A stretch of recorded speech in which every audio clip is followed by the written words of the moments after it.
Welcome to the Ice Guys, presented by the Hockey Podcast Network. It is March. That's right. We have a new month on our hands. It's Monday, March the 1st. Ian Cameron, Jimmy Murphy, and we are here ready to break down the Monday NHL betting card as we do each and every day. We're here 7 days a week with the Ice Guys NHL Hockey betting show, the one and only of its kind that's here every single day during the season, breaking down every single game from a betting perspective.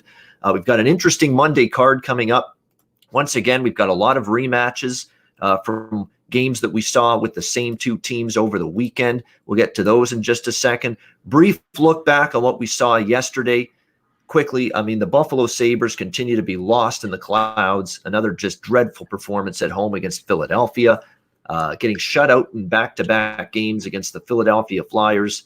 I think Rob Ray, who works the broadcasts with Rick Jenneret, locally in Buffalo, said it best at the end of the game. He says, well, when you look back at this weekend, the Buffalo Sabres get shut out in back-to-back home games. I don't think you need to say anything more than that, he said. So, yeah, that's pretty much it when it comes to the Buffalo Sabres right now. Just a team, once again, can't get out of their own way.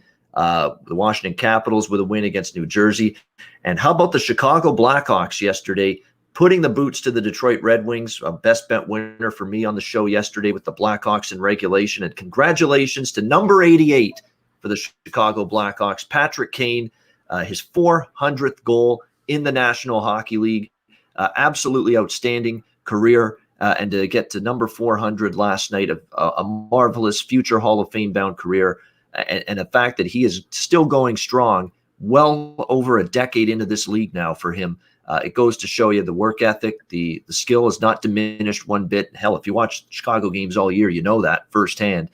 Congrats, Patrick Kane, on 400 goals in his NHL career. Jimmy Murphy, what do you think of what we saw on Sunday? Well, yeah, I'll pass that. Congrats along as well to Patrick Kane. Man, speaking of disasters in Buffalo, he's come a long way from his little disaster in Buffalo he had many years ago.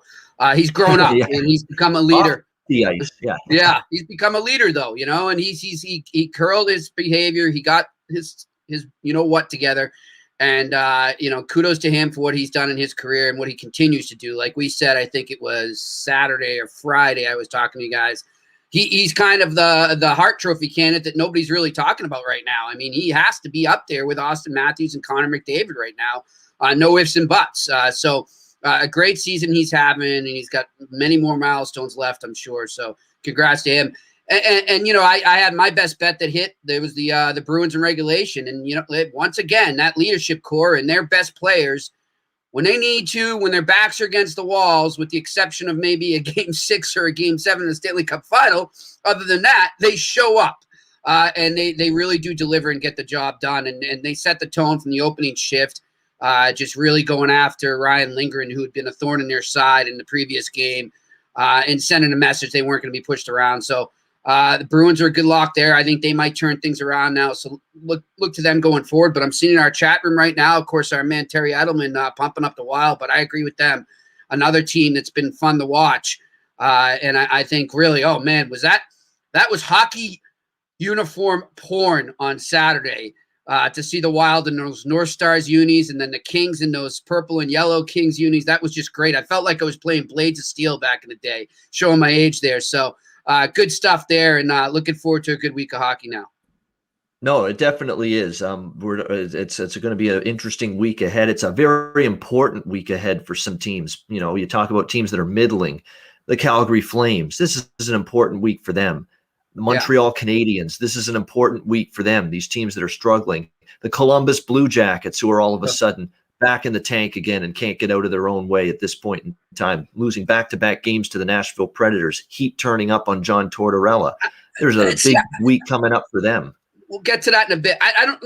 You know what, let me just say now, I don't agree with this heat on John Tortorella, Ian, because and it's funny, you see all these guys, these reporters asking him that. Of course he doesn't feel any pressure right now.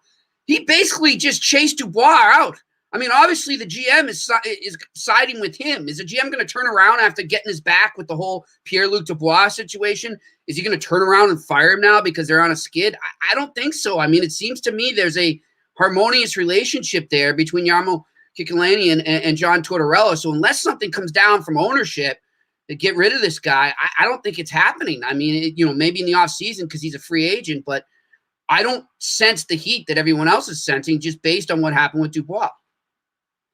Well, they've been a playoff team under Tortorella. They knocked off Tampa Bay in a stunning upset 2 years ago, and they got back to the playoffs in the bubble last year. They're having obviously a tough time right now, and they're just not getting both components of their game functioning and clicking at the same time. Like earlier this season, the Jackets are solid defensively, couldn't put the puck in the net. They get Lionel, and they were scoring goals in bunches, and they couldn't keep the puck out of their own net. And now the last few games, it's gone back in the other direction again. They've stopped scoring the last few games, and the defense has gotten better, but they're not scoring now. And that's not been enough to get them to win hockey games. So it's been just up and down. They've just not gotten both ends of the ice going at the same time, offense, defense, and it continues to be a struggle for Columbus. But I think that's a guy that maybe you want to pump the brakes a little bit, at least on, the pushing the red button, the fire button when it comes to John Tortorella. Look, I know that he is one of those coaches that eventually at some point the message gets tuned out and you stop listening. Right. He's just one of those coaches. It gets grating after a long period of time when you have someone that's just working you as hard and pushing the players as hard as John Tortorella does. The question is, are we at that point yet with Columbus? I'm not so sure. But that's why this week is going to be telling in that regard. And just overall, if the team can keep themselves afloat in the playoff race, this is an important week, definitely for the Jackets coming up. Speaking of teams that it's an important week for, I mentioned them just a second ago, and they're playing in the first game that we're going to break down on this Monday card, the Calgary Flames, as they look to win the third and final of the 3-game series against the Ottawa Senators. I guess you could call this the rubber match. We've got Calgary here laying about minus 150 to minus 155 as road favorites. The total 6 across the board. The Flames had definitely a breakout performance on Saturday. They meant business. They came out strong, and they didn't look back, taking care of the Ottawa Senators in a very decisive victory on Saturday. We'll see if they can carry it over here to tonight against Ottawa. But hey, this is the kind of this is what you need from Calgary. What we saw from them on Saturday, because you look at the way the Flames played in that game, it was getting everybody on board. They got the offense rolling again, finally, for the first time in a long time in that 6-2 victory in that game. Now can they keep it going? Because I thought it was a really much better game from Monahan, Gaudreau, and Matthew Tkachuk, who finally said, you know what? I know I'm a pest. I know I'm an irritant. But I've also got to start getting my offensive production going for this team to help them in that regard. He did that on Saturday in the victory against Ottawa. It was a tough day for Matt Murray. You would think he'll be back in net for the Senators. It will be David Rittich once again in net for Calgary. Jacob Markstrom closing in on a return, but not quite ready to return to the crease tonight. So it'll be David Rittich in net. The way I see it for Calgary, this is a game you got to get these 2 out of 3 against Ottawa. I think if you lose tonight, and you go 1-2 against Ottawa, you split with Toronto before that, and really you got outplayed in both games. But Rittich was good enough to steal you the first game. I don't know if that's going to be something that's going to be, wow, that's a great road trip if you lose this game tonight. I don't think Calgary can look at it as a good road trip if they lose this game tonight. I'm passing on the side because I think Calgary probably wins the game tonight, but I'm not at all comfortable laying $1.50 or so with them on the road. I do think the game goes over the total because, look, we've seen 2 overs back to back. I don't trust Rittich. I really don't, because he came back down to earth in the game. He got pulled against Ottawa, and Matt Murray, struggled the last game. Calgary found their offense. They said, hey, we've got to continue to play a little bit more of a north-south game. They did that on Saturday. So I think we could see some goals both ways. The over's the way I'm going when it comes to Flames Senators. Jimmy, anything for you with Calgary and Ottawa? Yeah, I'm going to come right out and do a Jimmy puck line off the get-go here. I like them to take care of business here. I think they're starting to find their groove. And I know we've been guilty of saying that before. They seem to turn a lot of corners, but then they don't.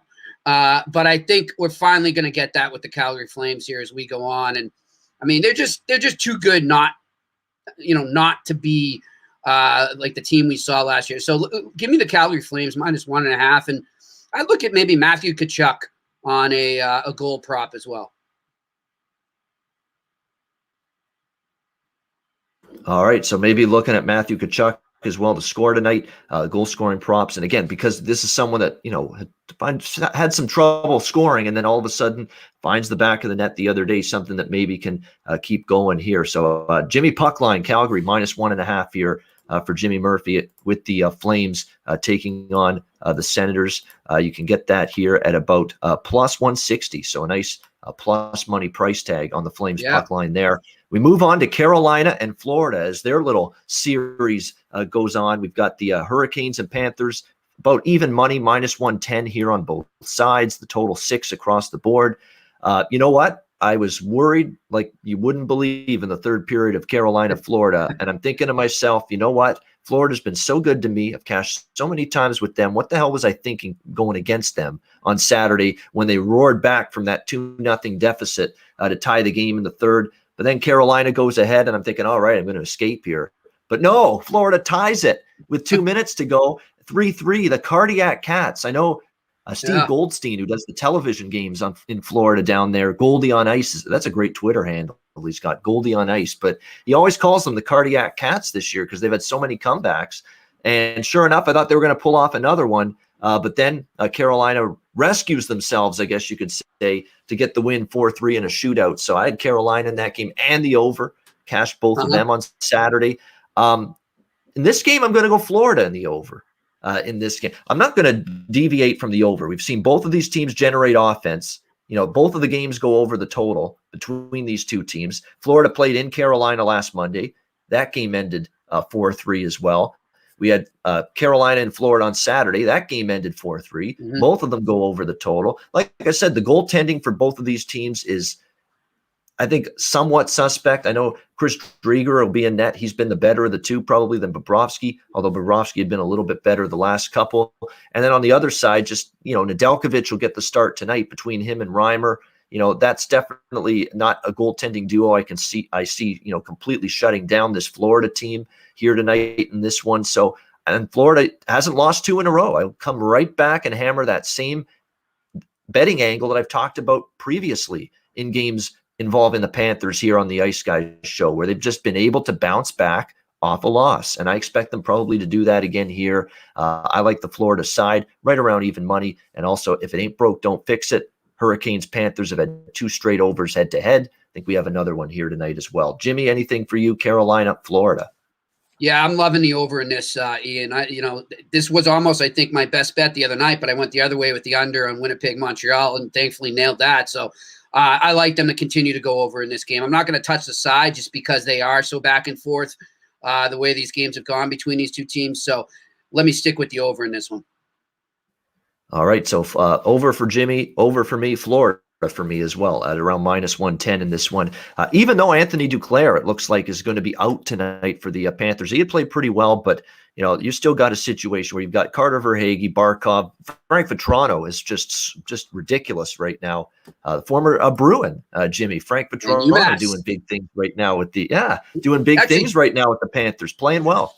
Quickly, too, I'll tell you where I live now. I live out in Springfield, Mass, on the western side of the state, in western Massachusetts, and literally 5 minutes from where I am right now is his family's pizza establishment called Antonio's Pizza in Springfield. So right around the corner. This is Frank Vetrano land where I'm at right now.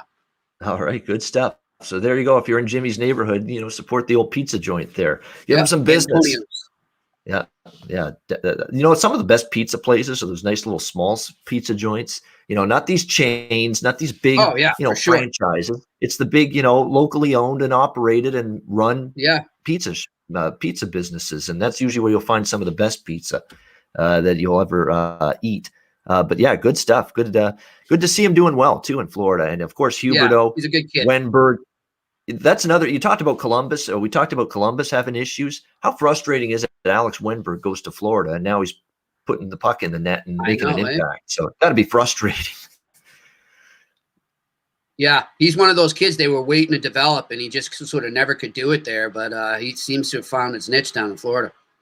No doubt. He's definitely either he's improved his game or he's needed it. And sometimes the change of scenery angle sometimes is just what, hey, you got a new coaching staff, you got new players around you, new surroundings. It's just, all of a sudden it's going to bring a little bit better game out of you. And I think we've seen that with Wenberg, and Hornquist's done yeoman's work in the crease again. He scored a lot of his goals right in front of the net. So this is a damn good Florida team. Ekblad and Weegar and Strawman and Keith Yandel's had a bounce back year on the blue line. And this is a guy that's been somewhat iffy in his own zone at times. So there's a lot to like with Florida. But this has been a good series, Carolina, Florida. Every game so far with these two teams head to head has been a good game, entertaining hockey. Makes me think hopefully we get a playoff series maybe between these two teams. I wouldn't mind that based on what I've seen so far this season out of them. Vancouver and Winnipeg, next game on the rotation. We've got the Jets minus 135 home favorites, total 6.5, shaded to the under in this one. Certainly it would be Winnipeg or pass for me. Vancouver, I know they're saying they're actually, if you look at the last few games Vancouver's played, they've actually been even, or even you could say they've outplayed the opponent at times, but they're not getting the results. They just aren't. And even Travis Green, and at some point when you're actually playing better hockey and you're still not getting the results and the wins on the board, which Vancouver desperately needs right now based on where they are in the standings, some point that's going to wear on you mentally, and it's going to impact your, we're working, we're trying, we're getting chances, we're playing a little bit better defensively, and we're still not winning. And that's the problem. And to me, this is a real situation we have going here, Jimmy, in the betting markets with the odds makers here in terms of pricing this Winnipeg team. With the way Winnipeg's playing right now, and with how much Vancouver has struggled this season, if this is like Vancouver against, I don't know, Toronto maybe, or Tampa Bay, or some team that, people, the betting markets obviously think very highly of those two teams in particular, then Winnipeg is not minus 130 home favorites. If they're a Toronto or Tampa Bay against this Vancouver team, they would be more in the minus 150 to minus 160 range. I still think the odds makers are a little slow, asleep at the wheel here on the way the Winnipeg Jets are playing right now. They're playing good hockey. Their offense has been good. Pierre-Luc Dubois has gotten it rolling now after a bit of a slow start. They've got an outstanding center ice position now in terms of depth. Their blue line, I know, is the suspect unit, but they've played I don't think reasonably well lately. Yeah. Yep. And, of course, you got Hellebuck, the reigning Vezina Trophy winner. So, for me, it's a small bet on Winnipeg. Minus 130 I have to, because to me, there is a wider gap between these two teams than minus 130. On home ice, too. It's in Winnipeg, this game. So, Jets minus 130. Yeah, you could argue flat spot, maybe, after beating Montreal twice, but Vancouver not playing well enough, and they haven't been able to take advantage of these so-called good spots that they've been in all year. So, for me, it's Winnipeg minus 130. What do you think, Jimmy? Canucks, Jets? Well, I agree with everything you're saying, and I think Winnipeg, you look at the way they play, they may have some stinkers here and there during the regular season, and they've had some dips, but at the same time, when they're on, they're a perfect playoff team. Just the way they play. Like you said, they're loaded up the middle. Their defense has come into their own. They got the playoff goalie if they want it. And they play a brute force physical game on the forecheck there. Really pound opposing defenses into an oblivion.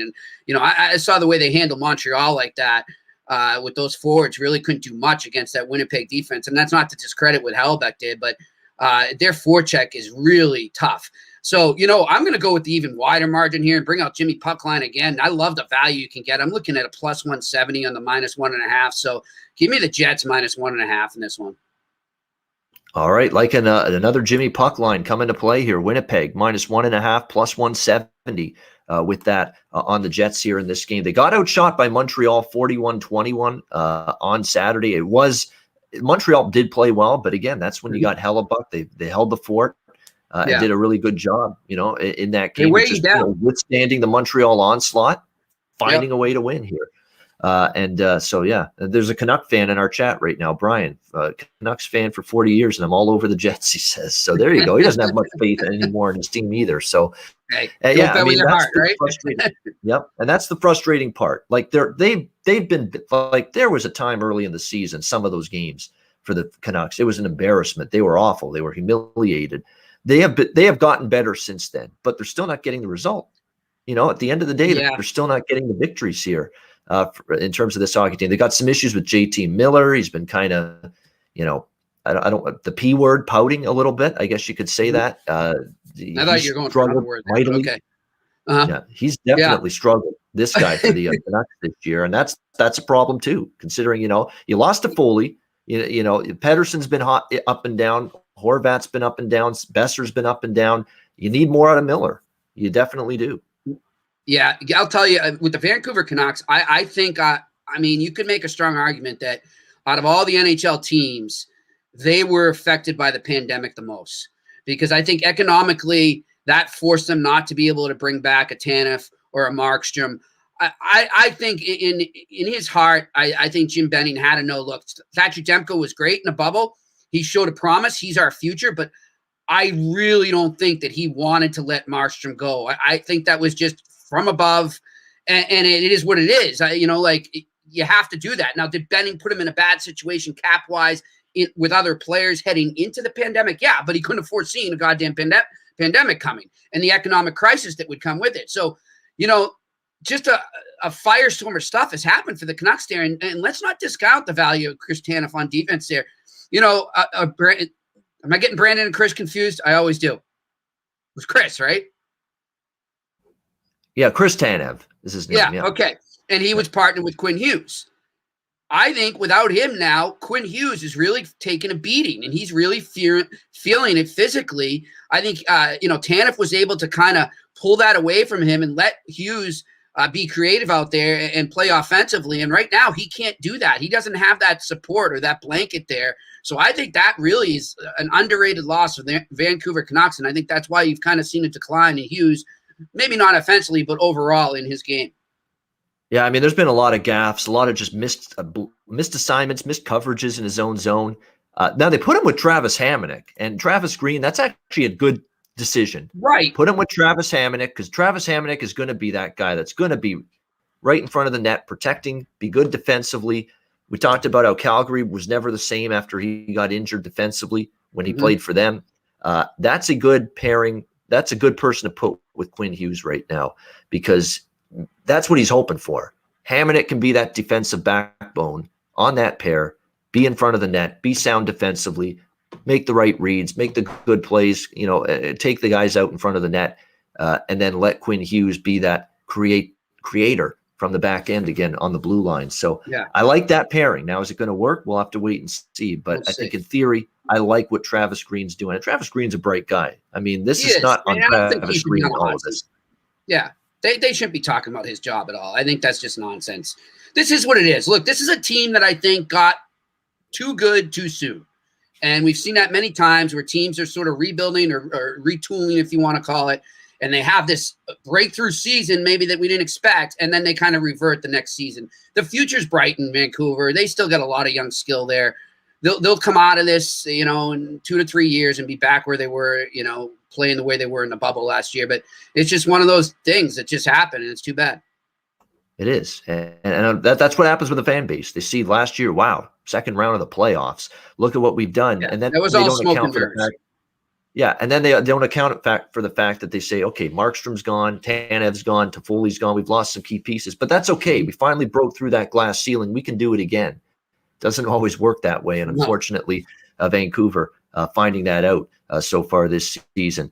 Next game on the Monday slate, as we keep it rolling here, we've got let me just see. I think we are in order time-wise. Okay, the rest of the games are all late. So we got 4 late games tonight. St. Louis and Anaheim, one of them. The Blues -135, road favorites, total 5.5, shaded to the over here in this game. St. Louis got off the schneid, broke their losing streak, although did it in a wild and crazy and scintillating and just bonkers 7-6 shootout against the San Jose Sharks on Saturday night. I thought that's not a bad best bet for me Saturday night with that over the total with St. Louis and San Jose. Didn't really have to sweat that one too much. But my theory stands true tonight in this game against Anaheim. You look at the Blues, Craig Berube, they asked him, you can't be happy with your team defensively. He just, what he said? He said, hey, it's a win. You know what? I'll live with it. I'll live with the 7-6 score. We finally got our offense, because let's keep in mind, they had been shut down offensively in the 2 games against LA. So for him to see his team get 7 goals, he's not going to, poo-poo that. he's not going to criticize that and poke holes in that win, even though it was a track meet. They got the offense going, which was something that was desperately needed for the Blues. And like I said, going into the San Jose game, the Carl Gunnarsson injury is significant. They're already down Colton Parayko, who may or may not come back tonight. But Gunnarsson, one of their better shutdown, stay-at-home defenseman, veteran, just very good and sound in his own zone. And without that, look, the Blues were kind of a mess. It was like a fire drill. I said that on Twitter. It was like a fire drill throughout that hockey game against San Jose in their own zone. And I don't think this team's anywhere as good defensively until they get Parayko back. And even when they get him back, I think the Gunnarsson absence and what he does in his own zone is going to be missed. And he's one of the leading shot blockers on this team as well. You take that out of the equation as well. So I said there's going to be some St. Louis overs coming in their future. Certainly we got it Saturday night with plenty of room to spare. I think we get it tonight, and it goes hand in hand with the fact that Anaheim now has trended a little bit over the total the last few games. Since they brought in Zegras, we've seen a little bit more aggressiveness at the offensive end of the ice. I think that could carry over to this game tonight against the St. Louis Blues. You got the Blues defense a little bit, again, shorthanded, a little bit vulnerable right now. And you got a total right now of 5.5 in this Blues Ducks game at around minus 110. So on the Blues over one more time tonight in this one, St. Louis Anaheim over 5.5 minus 110. I would lean a little to the Blues because sometimes you like the team after breaking a losing streak to maybe get on a run, but not in a rush to lay $1.35 on the road here with the Blues. I lean to them, but I like the over more when it comes to this game. Jimmy, what's your take here with St. Louis Anaheim? Yeah, my take is, look, St. Louis has been one of these teams too, has been very underwhelming this year. And then, I don't know. A lot of people are saying Binnington, he needs to be the way he was the other night to play well. Well, I don't know. To me, he looked like a little baby, looked like a little second grader having a temper tantrum, what he did when he got pulled out of the game. Just disrespectful to his coach, to his team, to his opponent, and to the game. And you know what, Binnington, grow up. That was just pathetic. But anyhow, on to this game. I would lean towards the Blues as well, but I'm going to pass. I can't trust them right now the way they've been this season, and I think something's really missing there. I think Berube's in a little bit of denial when he says that, and isn't worried about the way his team's playing, or maybe he's just a good actor. But they're not in a good spot, the St. Louis Blues still. No, they're not. Short-handed on the blue line. They've actually still got some key injuries up front as well, but it was nice to see Zach Sanford score, Ryan O'Reilly score, Braden Shen. Those are guys that got to elevate even more now with the injuries to Schwartz and Barbashev and Robert Thomas and Bozak and Tarasenko. And like I said, Parayko and Gunnarsson out on the blue line. So there's a lot of injuries on this Blues team, and that's why I'm hesitant to lay the price with them, even though they should be feeling better and a little bit more confidence after finally winning the other night against San Jose. But it'll be a fascinating game. And yes, St. Louis has done very well. And I talked about the Jordan Binnington incident from Saturday on yesterday's show.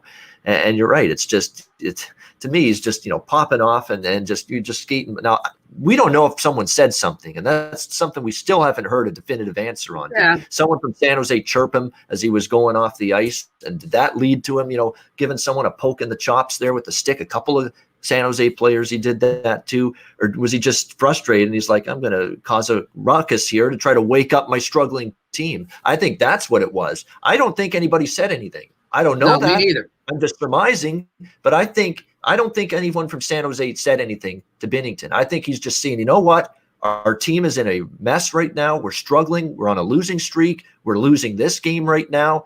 I've been pulled. I'm going to ruffle feathers to try to wake us up, inspire the bench, inspire the team, push a couple San Jose guys, go after Devin Dubnyk and almost fight him before going off the ice. Well, then here's the thing, I think it's just something to try to inspire and wake up his team. I really think that's what it was. I respect that, but then don't be such a coward and skate away. Then fight the guy. You had two chances. You could have fought Carlson right there, and then you could have fought Dubnyk. Fight him. I respect. Okay, I'm totally for that. I'm still one of the few people like you, and I think Alex is on our boat here too, that we believe there is a place for that. Like sometimes a fight can get a team going. It can turn not only a game around, but a season. It really can. It can rally a team together. But that wasn't a fight. That was a hissy fit. And like I'm just, if I'm his team, I'm like, dude, what are you doing? You look like a moron. Like, just either fight the guy or get to the locker room. That's it. I know. I thought, and he got into a goalie fight, I think, in the AHL at one time. He's had plenty of. He got in a fight. Who was it? He almost went at it with somebody in the Stanley Cup final. It was a lot more intense than that. I can't remember who it was, but yeah, I mean, he's done that before. This is what the heck is this stuff? And this psych. You know, like, and then he just. I thought him and Dubnyk were going to go. Darren Pang's getting all excited. Yeah, and I think Dubnyk wanted to go. They're going to go. He's like, Dubnyk's face. He's like, what the hell was that? Yeah. Oh man, it was just a bizarre incident because there he is. He's just pushing and shoving a couple guys, poking the chops with his goal stick. Goes after Dubnyk. I think Dubnyk approached him, but then Binnington went to him and they pushed, and that was it. Then he skated off, I should say. So it was weird. But yeah, every media member was asking Berube and the Blues players after the game, somebody say something from San Jose to Binnington, and we don't know the answer. They didn't say, but I'm going to say nobody said anything. I think that was just I'm with you. I think that's exactly what happened. I agree with you. I think he was trying to rally the troops, but at the same, he just didn't do a good job. It just ended up looking really childish. So, but hey, we have seen more fights though this year than usual, and I will say I think these little mini series, have a lot to do with that. It's opening up the animosity and the anger level. And again, when you play each other, same team 2, 3, 4 games in a row, you eventually get sick of them, and that's that's how the animosity can build up. And then you're going to face them in 7-game series in the playoffs potentially. After all that, it's good. I can't wait for the playoffs. Yeah, the playoffs. Yeah, there'll be a lot of familiarity by then. Definitely, when it comes to these teams in this divisional format. Speaking of familiarity, Toronto and Edmonton one more time. We've got the Leafs opening -115 road favorites, and now the money's shifting to Edmonton here at around -110, total 6.5. We got a lot to tell you about injury-wise, who's in, who's out with this game. We know Austin Matthews, who didn't play on Saturday, is once again a game-time decision tonight. He hasn't been ruled out, but right now he's a game-time decision. But the Leafs, again, on Saturday, showed you what they can do even without Austin Matthews. I think Sheldon Keefe and the team kind of challenged them, and I think the team challenged themselves. Like, we're not all Austin Matthews and a bunch of nobodies. We're a damn good hockey team, even without our big superstar, and they showed it. That was it. That was about as complete. It shows you this Leaf team can do it when they really bear down. That was impressive. The goaltender, Jack Campbell, on out Saturday night in that win against Edmonton. I mean, to hold Connor McDavid and Draisaitl, the 3 shots combined between them, like, are you kidding me? To not take a penalty in that game against the Edmonton Oilers, just incredible. And then to get multiple lines chipping in offensively, Spezza scoring again. That was as impressive a win, especially on the road, as you could ask for. However, there's some issues for Toronto tonight. Matthews may be out again. The Oilers will make their adjustments and look to be better. And the even bigger news coming out of Edmonton is Jack Campbell gets the shutout. It's how great it is to have Jack Campbell back. Yeah, great for one game, apparently. It looks like he's sidelined again with an undisclosed injury. I don't know when it happened. Did it happen during Saturday's game? Did it happen at practice yesterday? Who knows? But he's not in tonight, and he's not even probably going to be available. And Frederik Andersen's not ready to come back yet either. So it's Michael Hutchinson, a surprise starter tonight, once again in net for the Leafs. Now, Hutchinson's been solid. For as much as we don't trust him and how much he struggled over the years, against Calgary, he was solid. Against Ottawa, he played pretty good. He gave up 1 bad goal, and then after that, he was solid. However, Calgary's offense, Ottawa's offense, is it loaded with the top-end, top 6, explosiveness from a forward standpoint that Edmonton has? I'm not so sure. This is going to be a greater challenge here, probably tonight, for Hutchinson, especially knowing Edmonton's going to adjust some things. When they get shut out and McDavid and Draisaitl do bubkus in one game, you can usually count on them to bounce back the next game here in this one. I've seen enough in Edmonton to think that this is, and keep in mind, the last time they played Toronto and Edmonton, they lost the first of the 2 games in Edmonton to the Leafs, and they bounced back and they won the second game. I think they win tonight, Edmonton. I'm going to go and look toward them -110. This is small plays for me on this game because I had passed on this game initially. But now with Hutchinson in, look, he was good against Calgary and Ottawa. He's facing a different animal, I think, with the McDavid-Draisaitl combination here in this one. And you got to believe, too. Look, Edmonton they didn't really make a huge deal out of it because, look, they were beaten. They were the inferior team on Saturday. But a couple guys did hint, We didn't get a penalty or a power play that whole night. Shouldn't we have gotten one? I know the Leafs did a good job discipline-wise, but to go a whole game without taking a penalty. So you're going to think the whistle is going to go a little bit more in Edmonton's favor tonight in this game. So I'm on the Oilers for smaller bet, -110.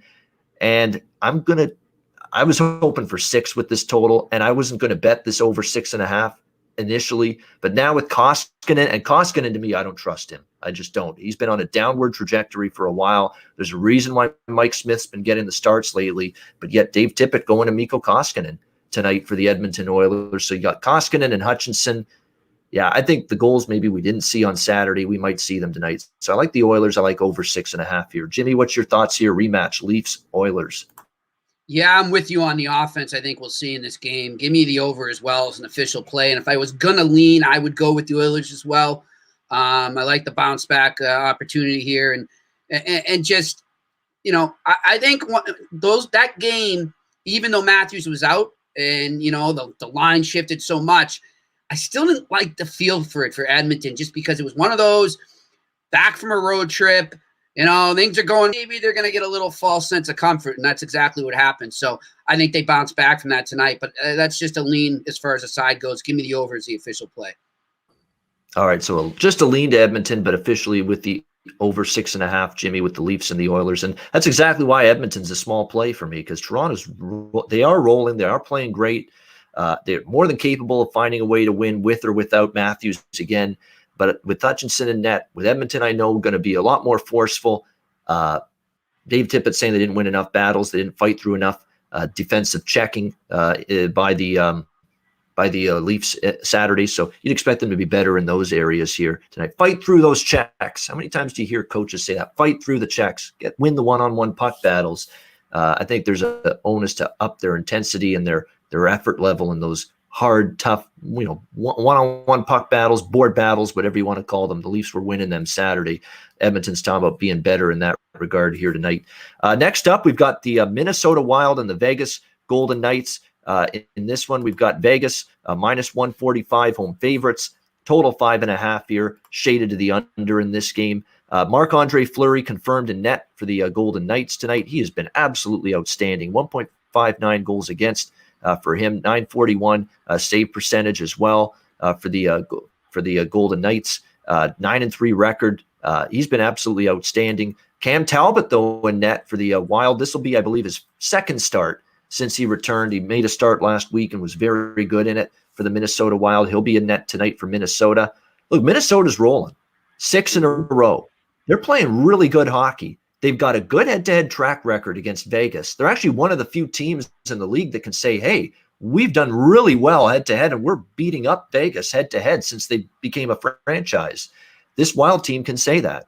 Kirill the Thrill Kaprizov, Kevin Fiala, Joel Eriksson-Ek. I mean, they're getting offensive contributions from multiple players. Zach Parise finally snapped a goalless drought recently for them. Matt Zuccarello, Ryan Hartman chipping in offensively. And Matt Zuccarello, now that he's finally healthy, he's showing, hey, I've still got game. I can still be a difference maker. He's showing you that right now for the Wild. Their blue line now, Dean Evison will tell anyone that'll listen how he loves this blue line, how Suter's played well, how Jared Spurgeon's been excellent. Matt Dumba scores a goal the other night against the Kings. Ian Cole, a nice veteran blue liner that they've added, with Stanley Cup experience. All of a sudden, and they've got Cam Talbot and Kaapo Kähkönen have been more than solid in net. So Minnesota's feeling it. Vegas is playing great as well.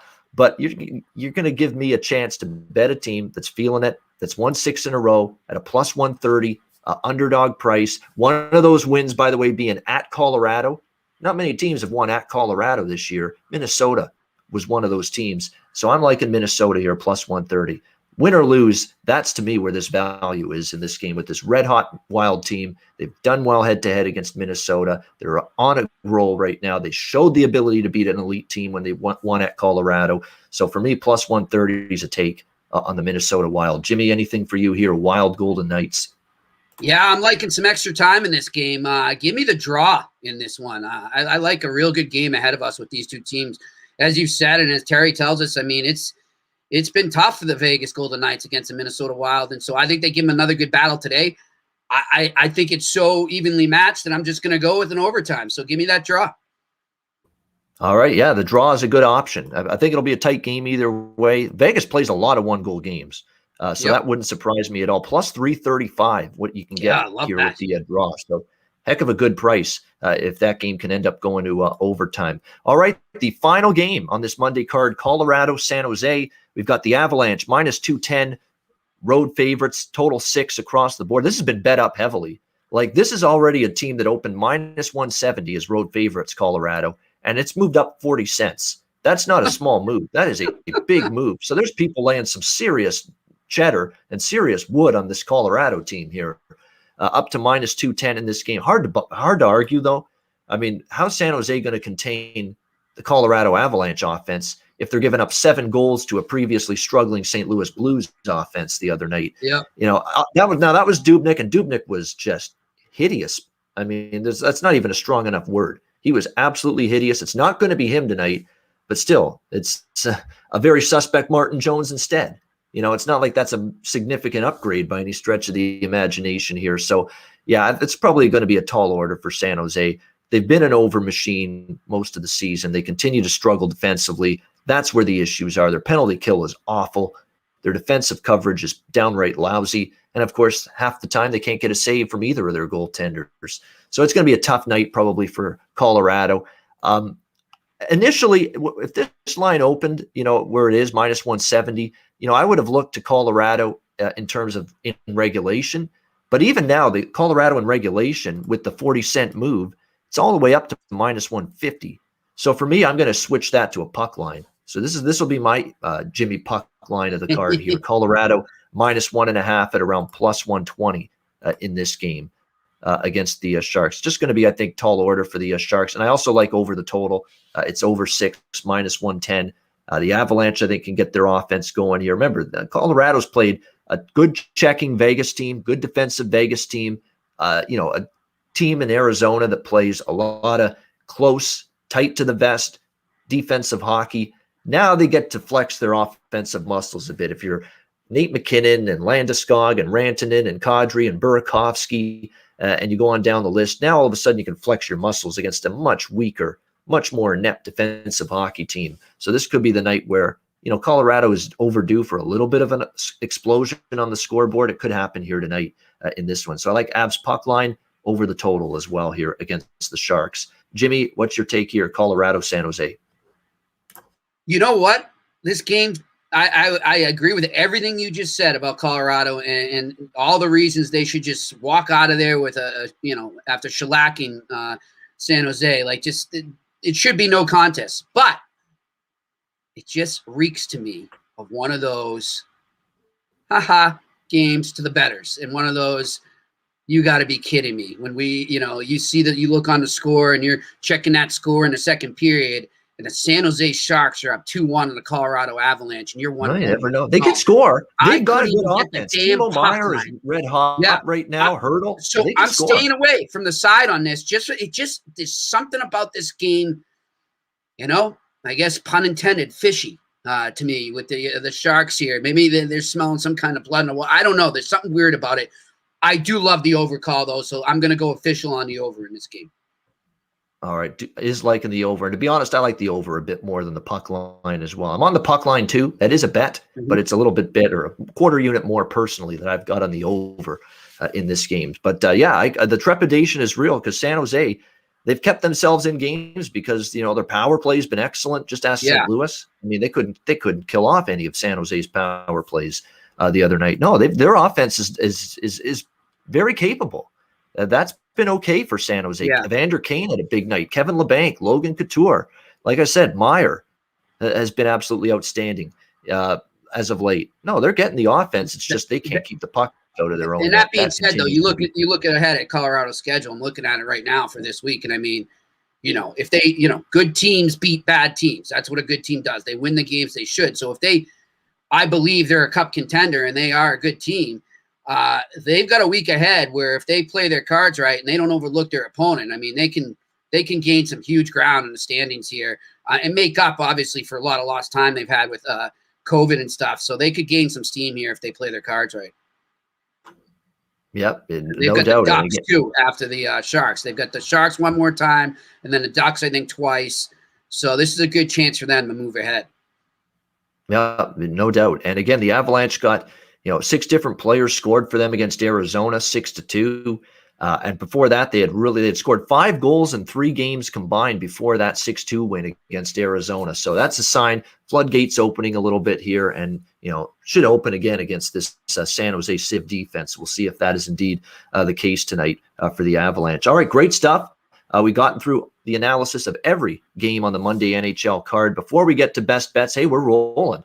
We had a 3-0 sweep with best bets on Saturday, Yep. 2-0 sweep from Alex and I on actually 3-0 if you include Jimmy's that we tweeted out before the show because he liked Bruins in regulation as well, which was his best bet. So it's been a good weekend with best bets. We'll see if we can keep it going here today on the Monday show. Before we get to best bets, we want to remind you to download the DraftKings Sportsbook app, sign up for an account, and use the promo code THPN. You'll be able to get bet bonuses, deposit bonuses, incentives, and all kinds of different exclusive deals week to week, specific games on the betting board that you'll be able to get some betting incentives by using the DraftKings Sportsbook app. So make sure you download the DraftKings Sportsbook app, sign up, and use the promo code THPN. All right, best bet time. We're going to try to keep this good streak going. Jimmy, how are we going to try to keep the profits going with the best bets tonight? I'm going to go with my puck line on the Jets. Give me the Jets -1.5 is my best bet tonight over the Vancouver Canucks. All right, Jimmy, puck line in action with the Winnipeg Jets tonight, -1.5 goals at +175, and a really good price as well. That is Jimmy's best bet of the night. Mine is going to go right back to the game we just finished talking about, Colorado, San Jose, over 6, -110. I think that game gets over the total. I used San Jose over the total on Saturday as a best bet winner, and we'll see if we can duplicate that here on Saturday. Again, Colorado, the one thing you could have said about them the last week or so, the loss to Minnesota, a couple of the games against Vegas, their offense really wasn't clicking. Well, they got it on track against Arizona, and now they're facing the weakest defensive hockey team they've faced in several games here tonight. So I think we get goals, and I think San Jose will contribute to the scoreboard too because their offense has been fine. We'll go over the total here with Colorado and San Jose. Over 6, -110, Colorado, San Jose, my best bet for this Monday card. And that'll wrap up this edition of the Ice Guys NHL Hockey Betting Show. Thanks to everyone for watching live on YouTube and listening and downloading the podcast version of the show in audio form, which is another reminder that if you can't watch us live on YouTube, download the audio podcast version of the Ice Guys so that you get every single game and the analysis for those games from a betting perspective each and every day from us here at the Ice Guys crew. For Jimmy Murphy, I'm Ian Cameron. Have a great Monday night. Enjoy the games and good luck. And we'll talk to you again tomorrow on Tuesday for another edition of the Ice Guys presented by the Hockey Podcast Network.